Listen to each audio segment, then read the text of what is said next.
Hello, welcome to Talking a Game. It's just finished. West Ham nil, Man City 4. We were the fourth highest spenders in the January transfer window, as we got reminded earlier today. Well, we've just conceded the magic 4 as well.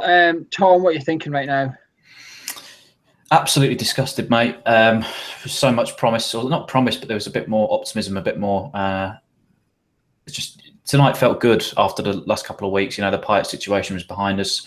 A few wins under about us. Won the last 5 in 7, and things were looking up. A couple of new signings to come in, and it was supposed to be a real good game under the lights. And what we've seen is the complete opposite of that, and it's just been a gutless performance tonight. Anthony, you did the preview with me. You were a lot more optimistic than I was, a lot more confident. What are you feeling? I'm just genuinely gutted. I'm always optimistic when it comes to West Ham, but the more that you listen to all the false promises that come from the board, the more pissed off you just get. Fair play to a player like Antonio tonight, who's playing up top, but he's not a striker. He's not a striker, and he's given his all, and you just got to. You look around the league, it's just so disappointing. I'm so pissed off tonight, so pissed off. Yeah, I said in the preview, I was trying to stay grounded. I was trying to remind myself the 2 wins we've just had are against Palace, who looked like the worst team in the league when they came to the London Stadium, and Middlesbrough, who, while they were good at home, they're not exactly world beaters. They were both below us for a reason. And I was trying to stay grounded, but I was optimistic as well, because when you look at the City team on paper, even when the lineups came out, I thought, okay, that's the lineup I expected from West Ham. And I looked at the City one, and I thought, well, they're good in attack, but their defence has got, it's there to be got at, I thought. And we just didn't do it. We just bottled it. We completely bottled it. But let's go through the game, and then we'll do the blame culture, if you like. I mean, Tom, is quite cagey at the start. We barely got our half, but we kept City at arm's length until Aaron Creswell decided to do, what was he doing?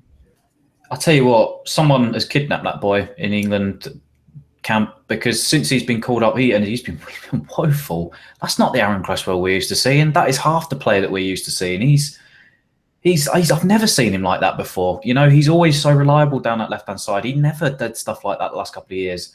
I don't know what has happened to him, mate, but he's not the same player he was last year, and maybe it is a good thing that Masuaku's coming back sooner rather than later to actually maybe put a bit of pressure on him, or if not, take his place, because he's just not been up to it this season. But what on earth he was thinking there, I've got no idea. I mean, that is someone that should be full of confidence, like I said, after that England call-up, and it's just gone in the complete opposite direction. And I don't know that Cresswell, the Cresswell I've seen this season since then. I do not know that Cresswell at all from what we've seen over the last couple of years. What was he doing though, Tom? I mean, I've watched that. We've seen the replay 3 or 4 times now from all different angles, thank you, BT. But every time you watch it, I still don't get what he's doing. I still don't get what he's trying to do. Sometimes if you get caught short, which Obiang does, which we'll come on to later. But with Creswell, he's not got caught short. He's not got caught out. Even if De Bruyne is not there, where's the ball going? What's he actually doing? I'm as clueless as you are. It's the same as all of us. I mean, it was just ridiculous. It was a daft play. Didn't have to push that ball in there. Had a bit of time, a bit of space, and it was just a daft, clueless play. I don't know why he's made that pass, and City just opened us up. And fair play, they were fantastic on the counter attack all night. Their pace coming forward was unbelievable with those 3 young boys up front. But my God, that is just shoddy defending. It's the defending we used to be seeing all season, really. Poor defending. Yeah, I mean, in the FA Cup game, when we played them in the FA Cup game, we kept making defensive errors. So I thought tonight, let's just keep it simple. Basics first. Let's do the basic stuff. Just don't do these suicide passes, no hospital passes. Do not take risks until you're in the final third. If you're in pressure in your own third, just get rid of it. Just boot it if you have to. Just keep it simple. But Anthony, City got the ball, but it was a fantastic goal throw by City, wasn't it? As soon as De Bruyne got it, bang, bang, bang, into the back of the net. Yeah, you knew it all along. We said it in the preview, Gio, he's going to be the one we had to watch. But to be honest, it was the whole Man City team tonight that were on top form. Touching on what Tom said there, I mean, both fullbacks were caught out of position all the time going up top. We go back to basics, like you said. Let's defend against this team that are going to attack. We've got an opportunity here to have 4 defenders at the back. Let's defend as a unit. Stop getting caught out of, how many more times were Byram and Creswell caught out of position tonight because they were too busy trying to go forward? That pass that Creswell made, he wasn't even looking. He just put it into his path. He was not even looking where the ball was going. He just thought, I'll get a touch on it and it'll go somewhere, but it went completely in the wrong area. One problem we've had all season we've had this problem. When we go a goal down, our heads go like that. There's no bottle, there's no attitude, there's no responsibility in that team. There's just nothing. As soon as we go a goal down, and the worst thing is, as soon as we all went a goal down, I think everybody probably went, well, when's the second one coming? And it's not about getting behind the team. We're all behind the team. We all want us to do well. The problem is we're going by what we've seen since August. When we go a goal down, our heads go, and we just kind of go, well, when's number 2 coming in? And we didn't have to wait long for it. We could all see it coming a mile off, Anthony. Tom, I know you want to say something. We'll get on to you in a second. 2-0, David Silver, that Sani does all the work down the left-hand side. Byram's, is it harsh to criticise Byram for that? Is it inexperience? Is it his lack of pace? Or Fonte comes over to try and cover him, doesn't manage to cover him? I reckon, I mean, they were tearing us apart at that point. They were full of confidence. Sometimes you just have to give them credit when the credit's due. I mean, would they have got around one of the best right backs or left backs tonight with the way they were playing? Quite possibly, yeah. For that goal, I think it was just a case of players caught out of position, quality that Man City had. We had no chance. Ball put across the goal. Silva there to tap it in. We just had no chance with that one there.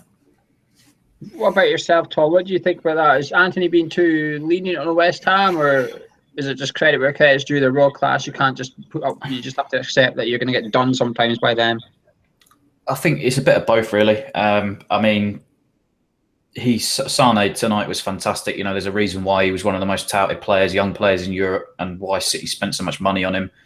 But he has just sent Sam Byram for an absolute burden. He's just mugged him off, and Fonte's just gone round him just too easily. And I know he has a turn of pace and whatnot, but I still can't make excuses for being beaten that easily. You know,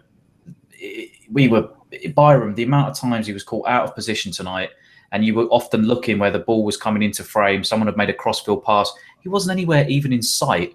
There was so many times this evening where it was 4-on-3 and 5-on-4, and Byram was just nowhere in sight. And I just can't.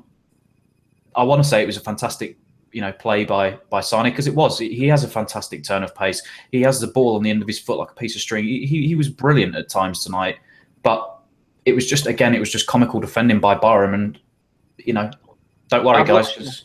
I've literally just seen the replay again, and I kind of forgot about how Byram's part, if you like. When I saw about Byram there, I've got it written down. I couldn't remember the goal as such. I've just seen it there. And Byram just goes straight up to Sane and gets nutmegged. Yes. It's actually worse than I remembered. I thought Byram just got done for pace, but no, he's just got done by just getting the basics wrong. Stand your ground, don't dive in, stand up, and just put him down the side. But he doesn't. He goes in, Sane nutmegs him, and he's away. And then Fonte comes out, tries to do a battle of strength, but Sane goes, I'm not having a battle of strength, I'm having a battle of pace, mate. I'm just going to move over a little bit. Bang, Fonte's out of the game. Yeah. Too easy. City are class, but we made it far too easy. Now, Tom just said that Sane was touted as one of the best in Europe. Now we're going to have to speak about someone that was potentially one of the best in England that's come to the country in this window. But before we do that, we've already given him a bit of stick, but he's going to have to get more stick, Anthony. Andy Carroll, in Middlesbrough game, I said Andy Carroll, for me, what I thought about him, I thought he's starting to read the game a bit better. Today, I thought he did fantastic at this point. He holds off about 2 City players, gets his head up, cross-field pass for Aaron Creswell. He's through on goal. He heads it down. I think his first touch is good. Maybe a little bit heavy, but when you're using your head, it's decent enough. He bottles it again. He just clears the ball for the Man City defence. He does the job for them. Tom, you mentioned it earlier on. He's where has he gone? It's a good way of putting it. He has been kidnapped by the England camp. The Creswell of last year would have put that in the top corner or bottom corner with oozing confidence, but he had time. He had plenty of time. Like you said, Gio, he brought the ball down really well. What a ball from Carroll. and that could have changed. That could have changed things, but he hit it into Rose Ed, or outside the London Stadium, which is rather large and quite a distance. Well, to be fair, the ball might have not got out of the London Stadium, but half the crowd did by half an hour to go. But Tom, 3-0. Again, we said the second goal was coming. I think the third one was coming as well, unfortunately. Jesus, yeah, it was. Because no, I mean, it just, what can you do? Like you said, when it was always at home as well. When we go a couple of goals down, or we go one goal down at home against teams, and it's not just top teams, it's Southampton, Watford. You know, when they start scoring, our heads drop, and it's happened all season, and it's happened yet again tonight. And just comedy of errors, and again, City on the break far too quick, and it was an easy little tap in for Jesus at the back post. I mean, he again, like I said, that front three, especially with him tonight, they worked their bloody socks off, and he probably deserved the goal. But with 3 goals in that quick succession, you surely would have thought we'd have learned something after we played them less than 30 days ago. But it just, I don't understand what and I'm not blaming Bilic. I don't, because I'm very pro Bilic, but you know what to expect when City are going to come in. You know that's what they're going to do. You know they're going to have that turn of pace. You know they're going to have that fast attacking front three, and it just does not make sense to me how we have not set up with a game plan to try and almost counteract that. And we'll look into that. We'll come on to that after we've gone through the game. And for the third goal, though, we did it again. We gifted it to him. Obiang this time, short pass to Figuli, and I think it's Silva that nicks off him. I could be wrong, but Silva hasn't come running from far. Silva standing next to him and goes, "Oh, okay, I'll have it. Thank you very much." He's in the way, bang, away to go, and then Jesus or Zishwoosh or whatever, however you say this bloody geezer's name, is the least pronunciation compared to Jesus I've ever heard. But he taps in. He gets it's a good finish in the end. Actually, I thought he was offside when the ball went out to Sterling, but no, Sam Byram's about 5 yards behind Reed and Fonte for some reason, standing watching them. It's just too bloody easy again, Anthony. We slagged off at the beginning of the season Gokhan Tor for running around like a headless chicken, but most of our midfield done that tonight. When Man City had the ball, I was watching it with my dad earlier on today, and they were just playing the diamond, like they were just playing us for fools, and like, stick on your man. If it gets to that point where they're just outplaying us, like, stick to your man, like you said, go back to the utter basics of football. They were playing the diamond. They were making us run around with headless chickens. We looked like they were ball watching at half the time. 3 players on 1 player, letting all the players run through. I mean, those 3 guys attacking tonight were phenomenal, and their game plan worked 100%. Well, we went in 3-0 down. Let's fast forward almost 20 minutes. And 62nd minute, it took until the 62nd minute until Slav decided, oh, actually, this isn't working. We're 3-0 down. Let's change something. So on comes Fernandez and Snodgrass. Off goes Figuli and Obiang, who was on a booking. There's nothing really much to talk about apart from the penalty. Stonewall penalty, Tom, sums up our performance a little bit. But world class. I will say credit where credit's due. We always say credit where credit's due. That pass from De Bruyne is world class. It's not often Winston Reid gets caught out, and he got done there. Sterling tucks inside a Fonte. He kind of tries to stay up, and then he goes down. And unfortunately, he does the right thing, because it was only last week, was it? Kyle Walker pushed him, and he stayed up, and he got nothing for it. If he could stay up, sorry, but he has to go down in that situation, because literally a week ago he didn't get a pen when he stayed on his feet. Stonewall, 4-0. Deserved 4-0, Tom? Yeah, deserved 4-0.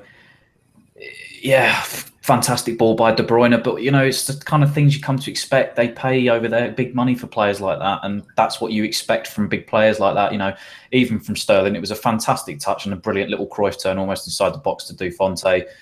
Rightly went down for me for the penalty, because, like we said, only last week was he denied one by the Kyle Walker thing. If he'd have gone down, that would have been a penalty as well. So did the right thing for going down, and it was 4-0. But again, fantastic ball by De Bruyne, but it just almost summed up, Fonte's perfect debut, really. Well, we've just been praising Man City. Enough of that. Part of that, City were class. Well done, City. Done. Now let's talk about West Ham. Let's talk about the 90 minutes. Let's talk about... We talked about our heads dropping. Anthony, is our manager's head dropped? He looks, when we go down, he looks like a completely and utterly lost man. when we're up, he looks like he's the best coach or manager in the world. I don't really know what's going on because, yeah, like you said, we're playing teams like Crystal Palace and we have a great performance. We're scoring really, really good goals and the confidence is shooting high. And a bit what Tom mentioned earlier on, we've got rid of Deadwood and the squad seems happy. But with a performance like tonight, and you look at Bilic on the sidelines, he looks like a broken man. He sends so many messages with his body language, and it looked like that. And to me, it was 62 minutes. Did you say the subs came on?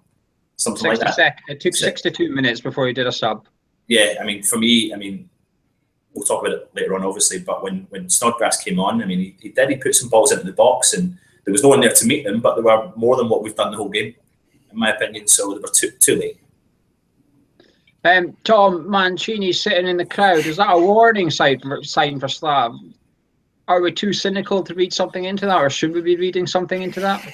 No, could easily be reading something into that. I mean, he could have quite, easily been sat watching Man City. He could have been, but he could also have been having a little eye on that job come the summer. It's a bit coincidental. Like, we've been linked with him all this time, and we didn't back the manager much in the transfer window, and Mancini's sitting in our ground. Yeah, exactly. I mean, Tom Down made a fantastic point last night. I guess probably not some of us would have looked at before about the fact that they're not actually backing Bilic, and this is another potential sign tonight that he's got one eye on that job. But I will say, I love Bilic. I love the man. We talked about him so much last night, in the Deadline Day show, saying what a great man motivator and manager he is. But bloody hell, Slaven, when you're 3-0 down at half time at home to Man City and that gutless performance at the first half, you need to change something at half time. You cannot tell me that you go back into that dressing room, see the way we played in that first half and not make one change or just try and change the system just to come out on the front foot in the second half. Because by the time we got to half time, heads had dropped and that was it. The players weren't even interested anymore. It was just back to the same performance as the first half. He just had to be reactive and proactive in that dressing room to say, Snodgrass, you're coming on for Faguli because you've not done much all game. It just... there was, and like I said, I love the man, but by God, you have to be reactive at half time and say this needs changing. And he didn't do that tonight. And it's a shame, really, because he's been careless of this all season with his changes. We've always said throughout this season, his substitutions have been the one thing that has been concerning to us. And with Mancini there this evening, that is, he's massively breathing down his neck going into the summer, I think now. If he is breathing down his neck, if he is there as an invite as our club, or even if he's requested a ticket and the board have sort of welcomed him in to have a watch and stuff, then that's disgusting behaviour by our board, in my opinion. You either stick with your manager, you get rid of him. You don't just sit on the fence and go, oh, you come in, you just wait there, and we'll let our current manager know that you're waiting there, kind of thing. And that's not something I'm a fan of at all. Like you said, he could be there watching City, but it seems unlikely, given that I've not seen him at City that much since he's left, and the squad's not really his anymore. There's been Pellegrini's been in the middle of the two managers, etc. But what I will say about half-time, honestly, this sounds so weird, and people are going to say, stop blaming the stadium. But honestly, when we went and had a look, when we did the stadium tour, the walk from the dressing room to the edge of that pitch is massive. You get 15 minutes, right? It takes about 2-3 minutes to get into the change room and out again. Bilic loses half his half-time because of players going from to and from the pitch. Honestly, he will not have 15 minutes in that change room with them. And I do wonder if that is actually affecting us a little bit, the sense that he will only have 6-7 minutes in there with them while the players are trying to get refreshed, the physios are looking at them or whatever is going on. It's just completely confusing, and it opened my eyes a little bit when I was in there, and I thought, hang on, how the hell is Bilic meant to operate with this when the change rooms are in a different flipping postcode to the actual flipping pitch? How's Bilic meant to deal with that? But the problem is, half-time aside, we lost in the first half, so half-time's no excuse, but we just had zero bottle out there, absolutely nothing. There was no players on that pitch. Winston Reid, again, is normal, but that's standing for him, and Andy Carroll. But apart from that, the other 9 of them looked like they couldn't even be arsed, like they didn't even want to be on that park, Anthony. To be fair, I felt like I could maybe add Antonio to that list, because I feel like when he gets the ball, yeah, he looks awkward and stuff, but he still makes the runs, he still makes the effort, in my opinion. But it's not his fault that he's playing up front. He is not comfortable up front. He wants to play in that position. He's the one that's scoring the goals. He's recently been assisting some goals. Play to his strengths. Like I don't buy any of this. Like we need to play him to his strength. The player that's in form, play him to where he plays best, and put Seaman around him. I think they're too scared to play players around Antonio because it's Antonio and it's not your Lanzini of the world. But yeah, there's a few players on the park for me, but the rest of them, there was an odd time they were looking around, pointing at each other. What were they doing? Man City had the ball. I think at one point they played something nearly close to 50 passes, and not a West Ham player got near them at all because they were all standing around pointing, going, "You go, you go, you go." No one went. So where's the fault tonight then, Tom? Where's the fault? What are you blaming at? We're all clearly pissed off. We're all clearly angry a little bit. So why are you pissed off? What are you blaming? I guess probably this evening he's going to have to lie with Bilic, a bit, because he's had a week to prepare since Middlesbrough, a week and a half to prepare since Middlesbrough, and he's had a couple of signings come in since then. And I mean, obviously there is a part to blame with the players because they didn't look up for it, but then again, his changes in the second half, he wasn't, like I said, he wasn't proactive, he wasn't reactive at halftime to try and change something. And he obviously had to set that team up this week in training to try and counteract a team like City. I expected us to fully come out on a front foot to pressure them. You see what happens when teams pressure City. They are flappy as a hell at the back at times this season when they're pressured. You saw it a couple of times tonight when that little passing triangles that they do, when it goes out for a goal kick, they struggle under pressure. I expected to see more of that. I expected to see that from the first minute in.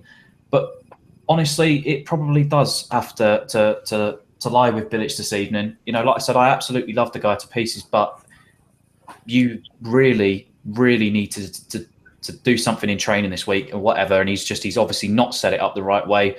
And it just, my fault this evening. It just has to be with Bilic. Anthony, same question. I put the fault down to the board 100%. I'm sorry for Wait, hang on. No, wait. You cannot blame the board for that performance. No, I'm not blaming the board for that performance. But see, to be honest, tonight was not about the West Ham performance. It was about the problems we have. So we play Antonio as a midfielder up front. Then we get rid of him. Who's on the bench? Caleri and Fletcher. We bring on Fletcher. It's not enough. We're too many promises. All the fans are pissed off. Anthony, we were 3-0 down before we even looked at the bench. Exactly. Even if we had Karim Benzema on the bench, it doesn't matter. The game's over. We're 3-0 down. I'm no lover of the board, and I'm pissed off the way they've done their transfer business. But you can't blame the board for that. It's not the board's fault that Mark Noble and Obiang decided not to put in a tackle. Of course not, but they haven't been back. So you're talking about a man like Bilic is sitting at the sidelines with his face dripping himself, and he's got no backing from the board. Maybe, we don't know what's going on in the backgrounds, but who wants these players? Where are these players that we want? Who's he got to work with? Carroll, Antonio. Like, the players are playing out of position. What is going on with our current West Ham team?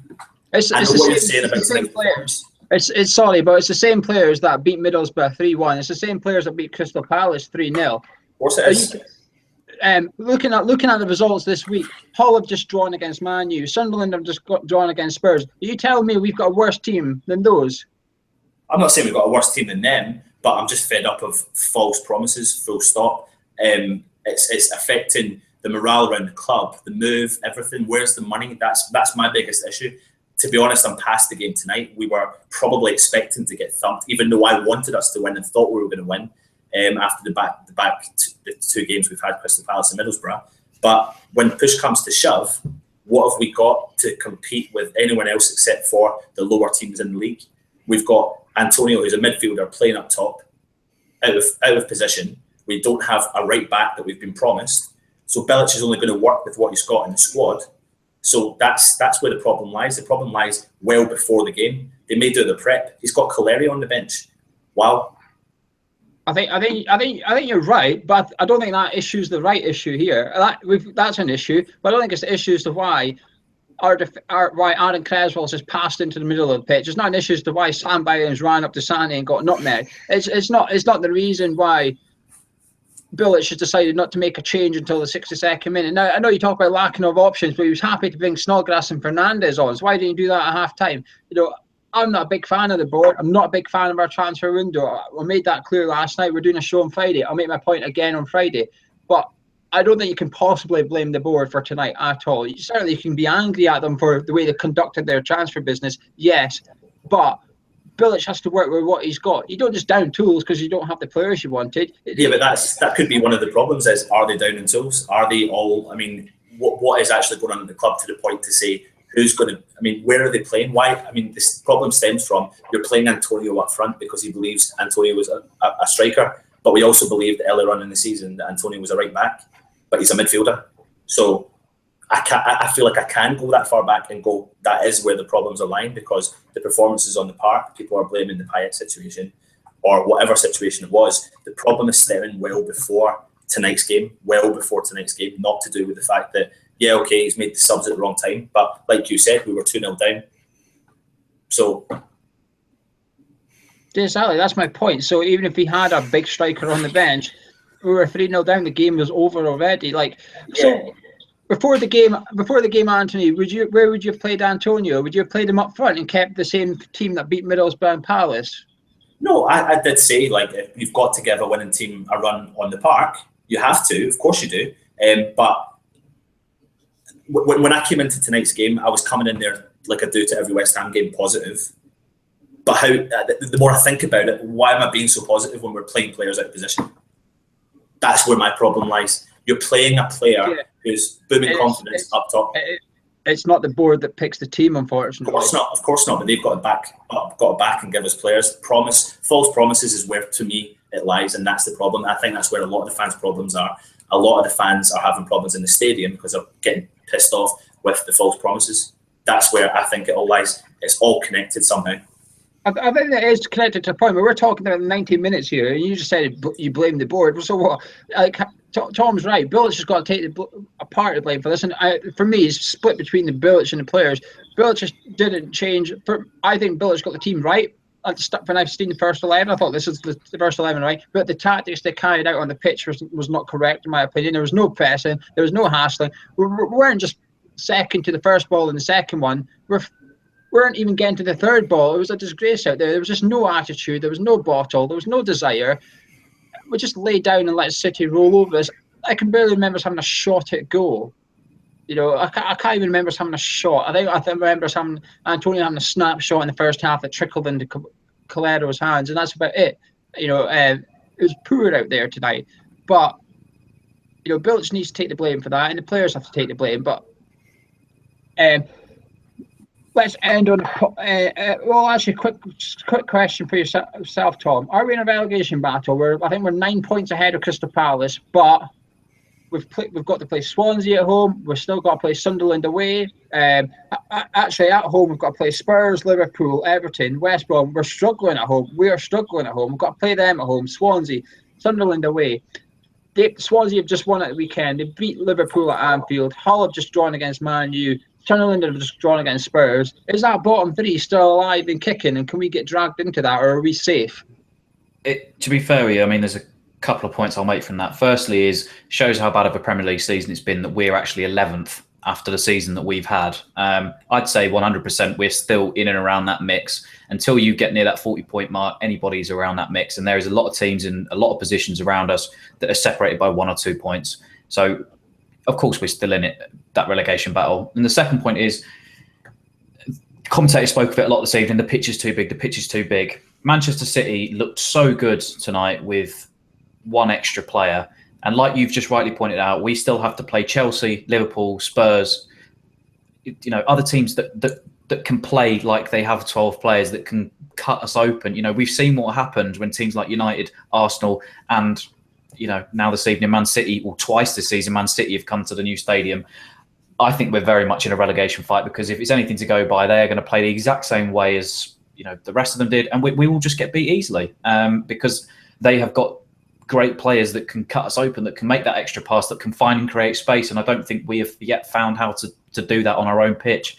But yeah, 100% we are still in a relegation battle. Right, and Ranieri said it last year with Leicester, even though they won the title. All I want to do is get to 40 points. He's maintained the same thing this season. I want to get to 40 points. So anything below that, yeah, you might as well still be in and around it for me. I'll worry if the next 3 games are Southampton, West Brom, and Watford, if we were to struggle in those 3 games, I'll start to look over my shoulder. But for me, I'm still quite calm right now. But we really need to bounce back and start Saturday's games now. Almost big, but not for points reasons yet. It's big because of Bilic. It's big because Mancini was in the crowd. It's big because there's question marks over the players, etc. There's going to be a lot of angry fans out there tonight. I've seen someone. He's at Mother Brown. Graham Howlett tweeted that he's never left a game early since 1974, and he's left early tonight. You know, it's worrying. It's worrying. Anthony, any final words from yourself? Is there any half positive performance from you tonight, Snodgrass? Yeah, I thought he was decent when he came on. He came on to. The team was already gone anyway, but when he got the ball, he put it in the box. He put it in the right places. He was whipping the ball in.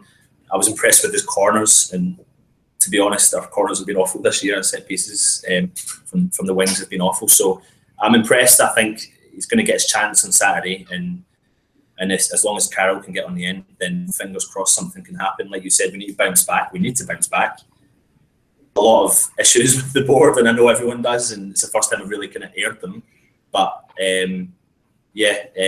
Snodgrass maybe, and I can't help but like Antonio's work rate. I mean, everyone must take and has to appreciate that guy is doing everything he can for this team. He has played in 3 or 4 different positions for this team, and he is running his socks off. And even at the end of the game tonight, in the 90th minute, we went on an attack and no one was with him, and he tried to take on everyone.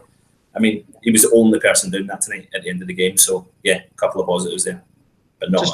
Just a quick question, Anthony. If we were to win on Saturday against Southampton, do you think we'd kind of half forget this result and performance tonight? Is that how fickle we are as football fans? Possibly. I'm a prime example of someone who can come in and say we're going to beat Man City 2-0 and then come on this show and then get angry and pissed off. So yeah, I think we are reasonably fickle. But at the end of the day, if we do win on Saturday, it would be a great victory against Southampton. So. And we're in and around with those teams, and we need to be beating these teams. So yeah. Tom, final words from yourself, etc. Just to echo Anthony. You know, Antonio's a bumbling ape at times with his technical ability. You know, he's crap, but he looks spent at the end of every game, and he tries his 100% for that team. He always tries his best, and I don't know what we do without him this season. I think he was really good out there tonight, just for his work rate and ethic. But just another poor performance just to add to the collection. And I think, you know, it's not like these other teams are going to give up the fight anyway. You see Palace has spent 90-odd million on players. You know, these are teams that aren't going to give up the fight. They know that they're still in with a chance of surviving. And I just think we've got to be so careful. We've got to pick up a result. But obviously, I can read in the live chat a little bit. I can see Sontag has seen, don't get carried away. And it's true, we can't get carried away because one week we could pick up a result like this and next week we're straight back into it again. So we just need to kick up the arse this week in training just to get back out and at Southampton on Saturday and just pick up, even if it's a scrappy win, just get these points, get to 40 points and get us safe, you know. So just a poor performance tonight, but well done to City because they were absolutely on top form. I think Slav has to learn from tonight. I think he has to learn. He has to learn from his mistakes, and that is what it's kind of when we played. It reminded me tonight of when we played 2 wing backs against Crystal Palace away, and it worked a treat. And Slav stuck with it for the next 5 games or something. Although it wasn't working, he stuck with it because it worked once. He stuck with it, and you thought, "What are you doing?" And it's almost like he doesn't realise that. That tactics is fine. Use that for when you're away from home. Put that to 1 down.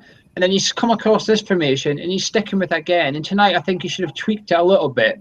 He should have stuck with the same sort of formation, but he needs to sort of change the way they operate the formation, whether they press or not. You know, playing City is a different ball game to playing Palace and Middlesbrough, but we set up the same for all 3 games, and that to me is worrying. That you're treating City as the same as you're treating Crystal Bloody Palace. With the greatest of respect to Palace, we're lining up with the same formation against both of those sides, and that's what worries me. That's when a sort of more experienced manager, a more Premier League natured manager, if you like, I don't know what to call it. They would think, right, okay, we can't do what we did against Palace against City because we'll get our fingers burnt, or for the first 15 minutes we'll change it and then we'll switch back to how we've been playing for the next 15 minutes and see what we can do against them. but he needs to learn, and this is where it's getting a bit worrying. But I asked Anthony a question. If we win against Southampton on Saturday, I'll almost forget about tonight's game in a way, because I am fickle enough.